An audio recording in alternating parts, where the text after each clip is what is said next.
Friends, ICAI की एक important announcement आई है रिगार्डिंग सी एग्ज़ाम्स नवंबर 20। और वो जो अनाउंसमेंट है basically Bihar election assembly election से रिलेटेड है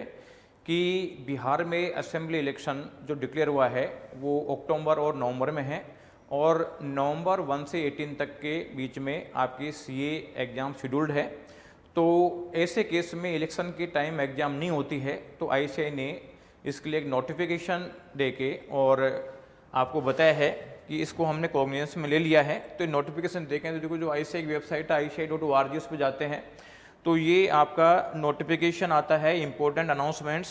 और ये इम्पोर्टेंट अनाउंसमेंट है इस पर हम क्लिक करें तो देखो ये दे रखा है इम्पोर्टेंट एग्जामिनेशन अनाउंसमेंट। ये 27 सितंबर का आया हुआ है और इसमें बताया हुआ है कि the election commission of India through it's press conference held on 25 सितंबर 2020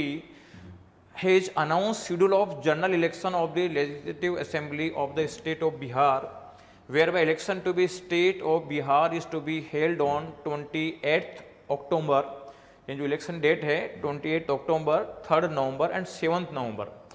ये 3 डेट्स जो है इसमें से 2 डेट्स है 3 नवंबर एंड 7 नवंबर, इसमें आईसीएआई का एग्जाम शेड्यूल्ड है। तो इसके लिए उन्होंने बताया है कि the student who have opted for the examination centre from the state of Bihar and other stakeholder may please note that the institute has taken note of the schedule of election and shall take needful appropriate step to ensure interest of its student appearing from the examination center from the state of Bihar। तो ICAI ने बिहार के students के लिए specially कहा है कि कोई tension करने की जरूरत नहीं है, हमने इसको कॉग्निजेंस में ले लिया है।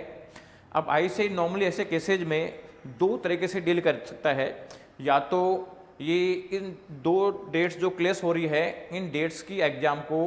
अदर डेट्स पे पोस्टपोन कर दिया जाए ऑल ओवर द एग्जाम्स, या दूसरा एक तरीका ये भी फॉलो हो सकता है कि ये स्टेट ऑफ बिहार में जो स्टूडेंट अपेयर हो रहे हैं इनके जो ये 2 डेज में एग्जाम है 3 नवंबर एंड 7 नवंबर को जो एग्जाम होने वाली है, इस एग्जाम का बिहार सेंटर में कोई दूसरी डेट को एग्जाम कर लिया जाए और बाकी रिमेनिंग इंडिया में डेट्स में कोई चेंजेस नहीं किया जाए। तो दोनों में से कुछ भी केस हो सकता है। नॉर्मली अगर कोई लोकल इलेक्शन होते हैं तो अभी तक आईसीएआई का रिकॉर्ड ये रहा है कि वो जो है स्टेट ऑफ बिहार में 2 डेट्स क्लेश कर रही है तो केवल बिहार के लिए डेट चेंज करी जाए और बाकी डेट्स जो है वो सेम रहने की पॉसिबिलिटी है। Thank you.